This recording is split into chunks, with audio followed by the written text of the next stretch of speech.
When the first call came in, nobody imagined it would expose one of the most disturbing criminal investigations in modern American history. A young woman had vanished after placing a series of frantic phone calls that lasted only moments, but carried enough fear to haunt investigators for years. She was close enough to help that someone heard her voice, yet somehow she disappeared into the darkness without a trace. For more than a decade, families searched for answers while police chased one lead after another, unaware that the truth had been hiding in plain sight.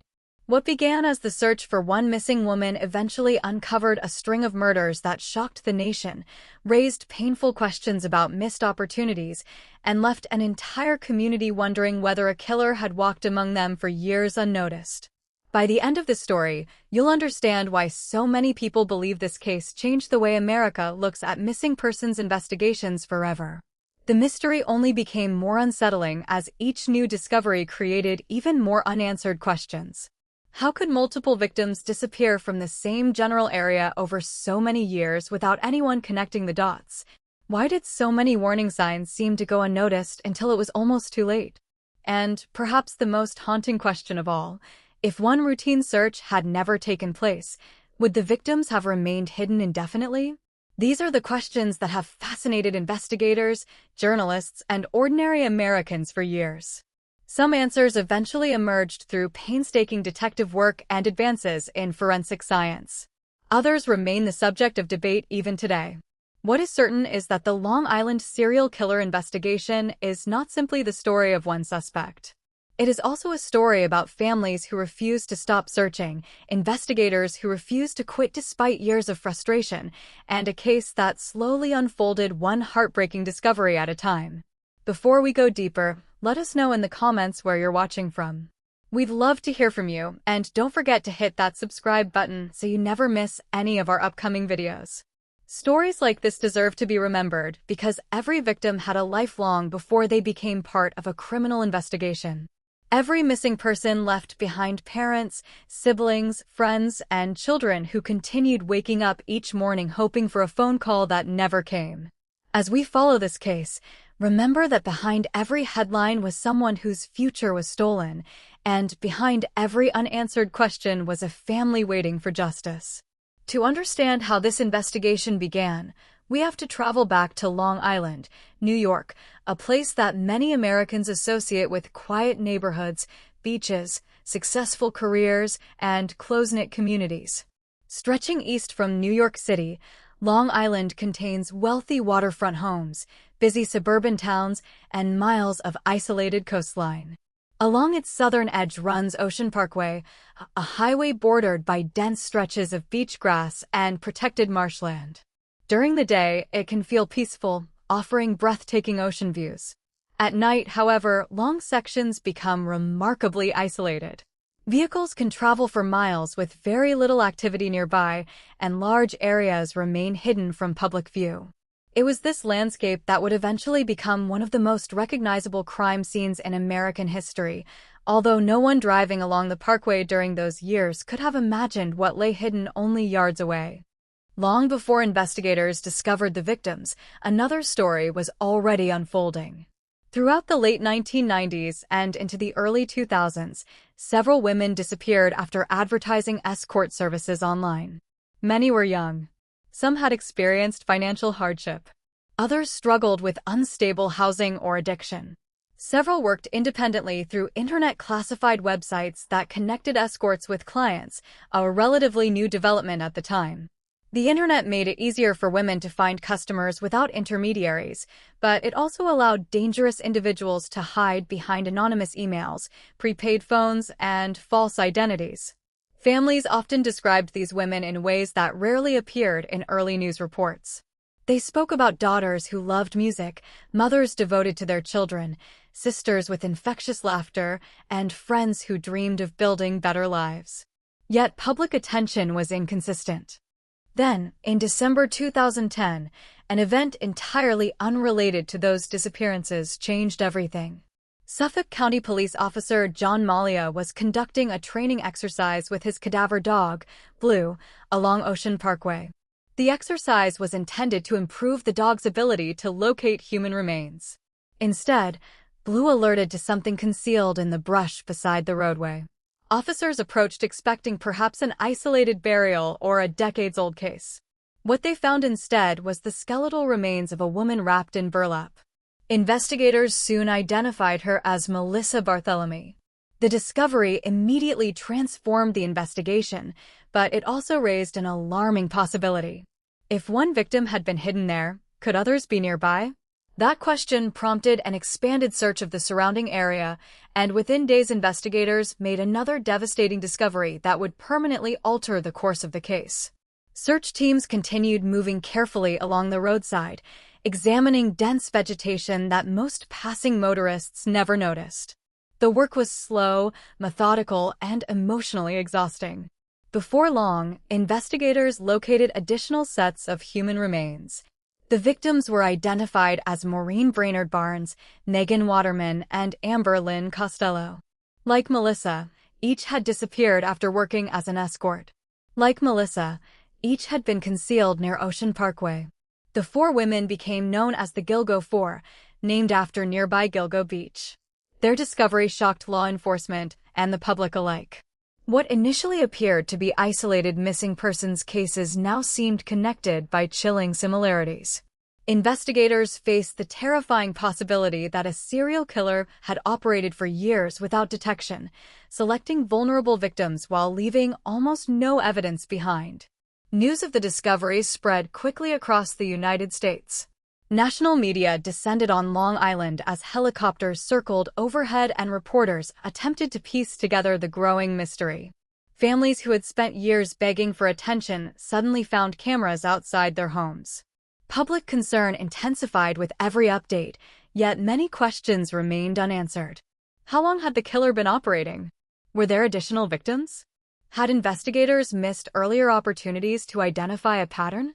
Every answer seemed to generate even more uncertainty. Detectives expanded their searches along Ocean Parkway, believing the four victims might represent only part of a much larger story. Few people could have imagined just how unsettling the next discoveries would become. As investigators pressed farther into the brush, they realized the search area extended well beyond the original crime scene. More human remains would eventually be discovered, some belonging to individuals who had disappeared years earlier under very different circumstances. Those findings complicated the investigation dramatically. Detectives now had to determine whether all the victims were connected to a single offender or whether multiple killers had used the same isolated area over different periods. Every possibility carried enormous implications. The case was growing larger by the week. The pressure on investigators intensified, and somewhere beyond the headlines, if the evidence pointed to a single offender, that individual was still free. The greatest breakthrough in the investigation had finally arrived, but it also revealed just how much remained unknown, and the next chapter would pull investigators into one of the most complex true crime cases America has ever seen. The discovery of the Gilgo Four transformed what had once been a handful of separate missing persons cases into one of the largest homicide investigations in New York history. Detectives who had spent years working individual disappearances suddenly found themselves comparing timelines, phone records, witness statements, and forensic evidence across multiple jurisdictions. Every file that had once gathered dust on a shelf was reopened with renewed urgency. Families who had almost lost hope were contacted again, this time with the painful confirmation that their loved ones had been found, but not in the way they had prayed for. For investigators, identifying the victims was only the beginning. The far more difficult question remained unanswered. Who had placed them there, and how had that person managed to avoid detection for so many years? As search teams continued moving along Ocean Parkway, they knew they could no longer assume the four victims represented the full extent of the tragedy. Every footstep through the dense beach grass carried the possibility of another devastating discovery. That fear proved justified almost immediately. As officers expanded the search area beyond the original recovery sites, additional human remains began appearing in places that had gone unnoticed for years. Some remains were found only a short distance from the first discoveries, while others were located farther along the parkway. Each new recovery deepened the mystery instead of simplifying it. Detectives had to determine whether these victims were connected to the same offender or whether the isolated coastline had been used by more than one killer over different periods. The possibility of multiple offenders complicated every aspect of the investigation. Crime scene analysts documented each location with painstaking precision, knowing that even the smallest overlooked detail could eventually become the key to solving the case.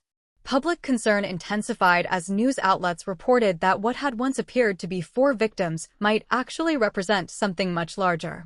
Among the names drawing renewed attention was Shannan Gilbert, a 24-year-old woman who had disappeared months before the discovery of the Gilgo Four. In the early hours of May 1, 2010, Shannan had traveled to the gated community of Oak Beach to meet a client. According to the available evidence, something caused her to become terrified during the visit. Shortly afterward, she made a frantic 911 call that lasted more than 20 minutes. Portions of that call have never been publicly released in full, but investigators confirmed that she repeatedly expressed fear and insisted that someone was trying to harm her. During the call, she fled the residence on foot, knocking on doors and pleading for help from nearby residents. Several people reported seeing her running through the neighborhood before she disappeared into the darkness. Despite an extensive search conducted at the time, no trace of Shannan was found. Her disappearance remained one of the most haunting mysteries connected to Long Island, and the discovery of bodies along Ocean Parkway prompted many to wonder whether her case had finally found its explanation. Search crews focused heavily on the marshlands surrounding Oak Beach, where thick reeds, shallow water, and uneven terrain created extraordinarily difficult conditions. Months after the Gilgo Four were discovered, investigators located Shannan Gilbert's remains in a marsh roughly 3 miles from where she had last been seen alive. Her death immediately became the subject of intense debate. The Suffolk County Medical Examiner later concluded that there was insufficient evidence to determine a definitive cause of death, and officials stated there was no conclusive proof that her death was a homicide. Members of Shannan's family strongly disagreed with that assessment, believing she had been murdered. The question remains one of the most discussed aspects of the investigation.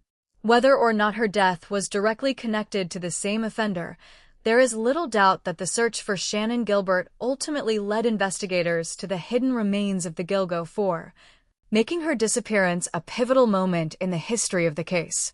As forensic teams continued examining the surrounding area, they uncovered additional victims whose disappearances stretched back even further than those of the Gilgo Four. Among them was Jessica Taylor, whose partial remains had first been discovered years earlier in Manaville, New York. The newly recovered remains found near Ocean Parkway confirmed that her body had been left in more than one location, suggesting a level of planning that deeply concerned investigators. Valerie Mack, another victim whose partial remains had also been discovered years earlier in Manaville, was eventually linked through DNA analysis to remains recovered near Gilgo Beach. These connections demonstrated that whoever was responsible, if the same offender was involved, had likely been operating over an extended period and had used multiple disposal sites.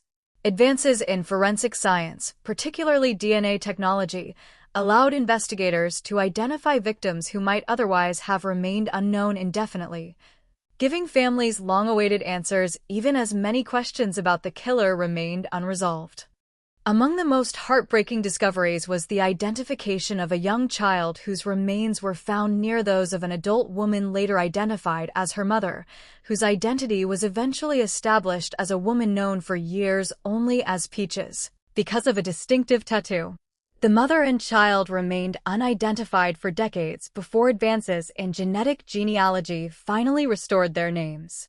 Their case underscored the profound human cost of the investigation. Detectives were no longer pursuing only a serial killer, they were attempting to restore identities to people who had effectively disappeared from history. Every identification represented years of work by forensic scientists, genealogists, and investigators collaborating across state lines. Every breakthrough brought a measure of closure to relatives who had spent years living with uncertainty, while simultaneously reminding the public that many aspects of the larger investigation were still unresolved. As the number of victims grew, so did criticism of the investigation itself. Families questioned why it had taken so long to connect disappearances that shared striking similarities. Advocacy groups argued that the victims' occupations as escorts had contributed to delays in public attention and investigative urgency. Law enforcement agencies defended the complexity of the case, pointing out that the victims disappeared across several years, different counties, and under varying circumstances. Even so, the perception that vulnerable women had not received equal attention became a defining part of the public conversation. The case sparked broader discussions throughout the United States about how missing persons investigations are prioritized and how victims from marginalized communities are portrayed in the media. Those conversations continue today, extending far beyond Long Island. Meanwhile, investigators quietly pursued every lead they could develop. Thousands of phone records were analyzed. Financial transactions were reviewed. Vehicle sightings were compared against witness statements. Detectives revisited motel registrations, internet advertisements, burner phone activity, and digital records dating back years.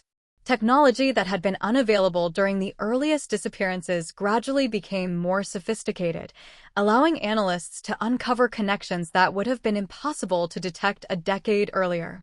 Although the public saw few visible signs of progress, the investigation never truly stopped. Behind the scenes, evidence was being organized piece by piece, preserving details that might one day identify the person responsible. Public interest never faded. Documentary programs, podcasts, investigative journalists, and online communities examined every available detail, often developing competing theories about the killer's identity. Some believed the offender possessed detailed knowledge of law enforcement techniques. Others speculated that the killer had lived or worked near Long Island's South Shore. Countless theories circulated, but investigators consistently urged caution, emphasizing the importance of separating verified evidence from speculation. Rumors spread quickly, yet solving a case of this magnitude required facts capable of standing up in court rather than assumptions formed on the internet. That distinction became increasingly important as advances in DNA analysis, digital forensics, and investigative technology slowly brought detectives closer to answers they had pursued for more than a decade. By the end of 2011, the Gilgo Beach investigation had become one of the most closely watched unsolved serial murder cases in America. Families continued waiting, investigators continued searching, and somewhere within the mountains of evidence was a pattern that had not yet been fully recognized. Years would pass before that pattern finally came into focus, and when it did, it would begin not with a dramatic confession or an anonymous tip, but with a meticulous review of old evidence using methods that had not existed when the investigation first began. The breakthrough was still years away, but the foundation for it was already being built, one carefully preserved clue at a time. Years passed, but the investigation never truly stood still. While public attention shifted from one headline to the next, detectives continued reviewing thousands of pages of reports, phone records, witness interviews, and forensic evidence collected over more than a decade. Advances in DNA analysis and digital forensic techniques gave investigators tools that simply did not exist when the earliest victims disappeared. Every preserved hair, every discarded receipt, every cell phone record, and every overlooked document became worth examining again. Cold cases are often described as frozen in time, but in reality they continue moving forward one small discovery at a time. The Gilgo Beach investigation was no different. Detectives believed the answers had always been hidden somewhere within the evidence. The challenge was finding the connection everyone else had missed. A renewed investigative task force brought together experienced homicide detectives, prosecutors, forensic specialists, and analysts from multiple agencies. Rather than treating each victim as an isolated case, investigators rebuilt the timeline from the beginning, carefully comparing the movements of the known victims before they disappeared. Particular attention was given to the Gilgo Four because their cases shared several striking similarities. Each woman had advertised escort services online. Each arranged meetings with clients through prepaid phones. Each disappeared after leaving for what appeared to be routine appointments. Investigators believed those similarities could reveal patterns in the offender's behavior, allowing them to narrow a list of possible suspects through methodical analysis rather than speculation. One of the most important pieces of evidence involved the disposable cell phones used to contact several victims. Years earlier, detectives had determined that the person arranging appointments often relied on burner phones purchased anonymously. At the time, tracing those devices proved extraordinarily difficult. As technology improved, investigators revisited historical cell phone records, analyzing where those phones connected to nearby towers before and after communications with the victims. They began constructing detailed movement patterns, identifying areas where the devices repeatedly appeared. While no single record identified a suspect on its own, the accumulated data gradually revealed a consistent pattern that investigators believed deserved much closer attention. The investigation also returned to witness statements collected years before. One account proved especially valuable. During the investigation into Amber Lynn Costello's disappearance, a witness described the client she had been expecting shortly before she vanished. The witness recalled a large first-generation Chevrolet Avalanche, an uncommon vehicle at the time. Years earlier, that description had not produced a definitive lead. Detectives now treated it differently. They searched registration records, comparing ownership information with other evidence developed during the renewed investigation. Thousands of vehicles were reviewed before investigators identified a smaller group that matched the description. One name eventually drew particular interest because investigators believed it aligned with multiple strands of evidence being examined simultaneously. That individual was Rex Heuermann, a Long Island architect who lived in Massapequa Park and operated an architectural consulting business in Manhattan. According to prosecutors, investigators began closely examining his background after concluding that his vehicle matched the witness description connected to Amber Lynn Costello's disappearance. Detectives quietly conducted surveillance over an extended period while seeking additional evidence capable of supporting a criminal case. At this stage, investigators proceeded cautiously, understanding that suspicions alone were insufficient. Any future prosecution would depend on evidence that could withstand rigorous examination in court.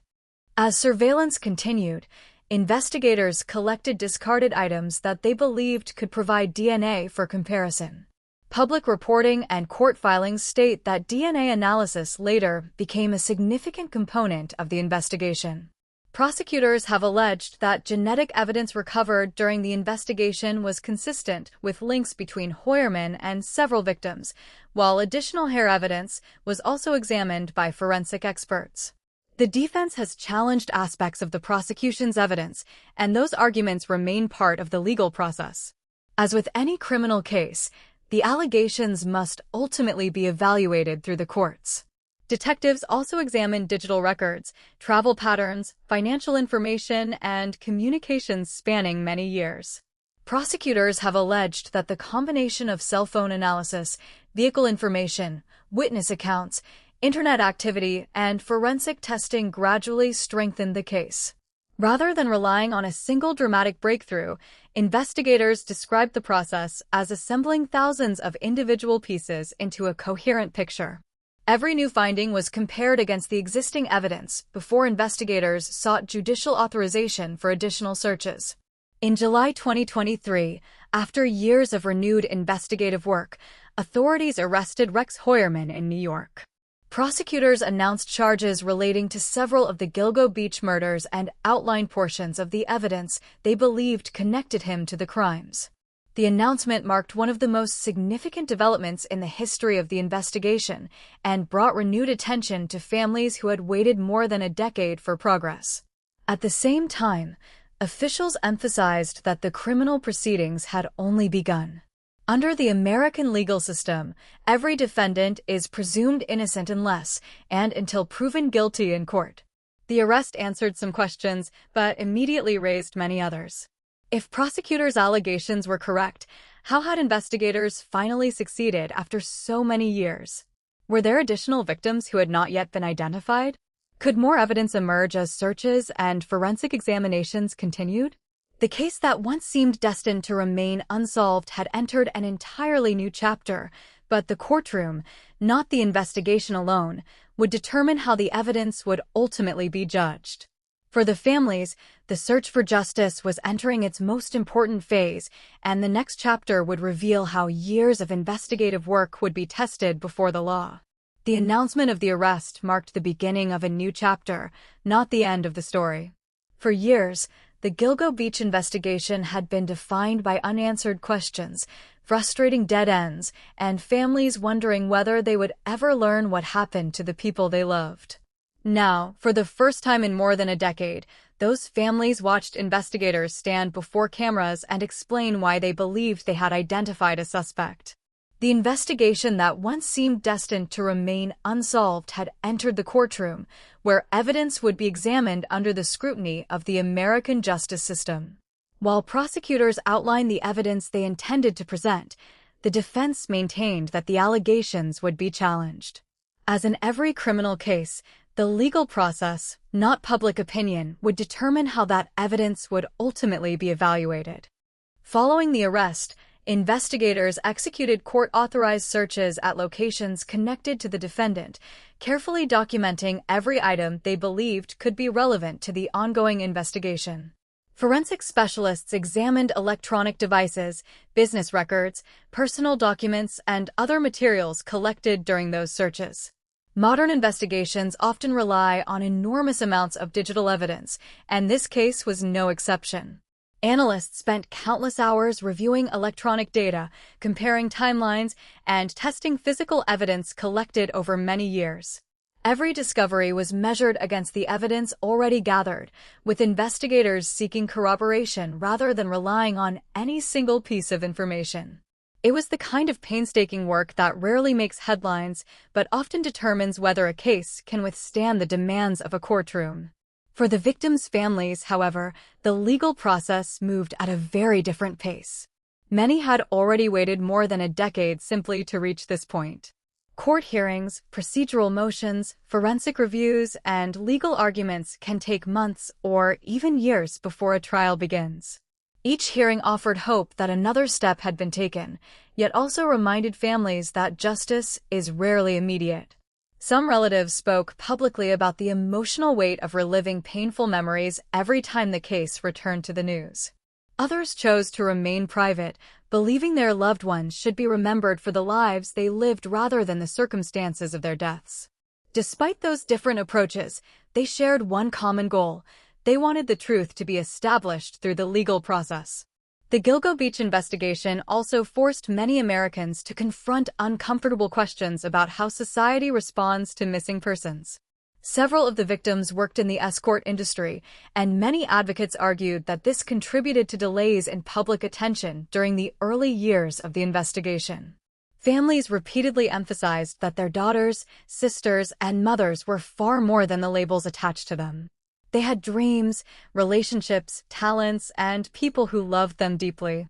In the years since the investigation gained national attention, conversations about missing persons have increasingly focused on ensuring that every victim receives equal urgency regardless of occupation, lifestyle, or personal circumstances. Many investigators, journalists, and advocacy organizations have pointed to the Gilgo Beach case as an example of why every disappearance deserves immediate and sustained attention. Another lasting impact of the case has been the growing role of forensic science. Advances in DNA testing, genetic genealogy, digital analysis, and data preservation have transformed the way investigators approach long unsolved crimes. Evidence that once appeared insignificant can acquire entirely new importance as technology improves. The identification of previously unknown victims, along with renewed investigative breakthroughs years after the original disappearances, demonstrated that cold cases are never truly frozen. As scientific methods evolve, investigators gain new opportunities to revisit evidence that earlier generations could not fully interpret. The Gilgo Beach investigation became one of the clearest examples of how persistence and technological progress can work together over many years. Yet, even with major investigative developments, important questions remain. Investigators have continued examining whether additional victims may be connected to the broader investigation and whether all of the remains discovered along Ocean Parkway are linked in the same way. Experts have long noted that not every victim necessarily shares identical circumstances, making it essential to evaluate each case individually based on the available evidence. That careful approach reflects an important principle of criminal investigations. Conclusions must be guided by facts rather than assumptions. As additional forensic testing and legal proceedings continue, investigators remain responsible for following the evidence wherever it leads. Perhaps the most enduring legacy of this case is not found in court filings or forensic reports, but in the determination of the families who refused to let their loved ones be forgotten. They organized searches, spoke to the media, attended hearings, and continued asking difficult questions long after public attention had faded. Their persistence helped keep the investigation alive through years when many believed the case might never be solved. Every photograph they shared, every interview they gave, and every anniversary they marked served as a reminder that behind every case number was a real person whose absence was felt every single day. The story of Gilgo Beach is ultimately about far more than one investigation. It is about the value of every human life, the importance of perseverance in the pursuit of justice, and the extraordinary patience required of families living with uncertainty. It is also a reminder that criminal investigations are often measured not in days or weeks, but in years and sometimes decades. The search for answers rarely follows a straight path. It advances through thousands of small decisions, countless hours of work, and the determination of people who refuse to abandon hope even when progress seems impossible. As legal proceedings continue, many questions that have surrounded this case for years may eventually receive answers in court, while others may remain unresolved. Whatever the final outcome, the victims deserve to be remembered as individuals with lives, ambitions, and families, not merely as names associated with a headline. Their stories changed the way many investigators approach missing persons cases, influenced public conversations across the United States, and demonstrated the lasting importance of careful investigative work. Before we end, we'd like to hear your thoughts. Do you believe advances in forensic science are changing the future of cold case investigations, or are there still lessons law enforcement agencies need to learn from cases like Gilgo Beach? Share your perspective in the comments below. If you found this documentary informative, don't forget to subscribe so you never miss our next investigation. Thank you for watching, and until next time, stay curious, stay informed, and remember that behind every unsolved case is a family still searching for answers.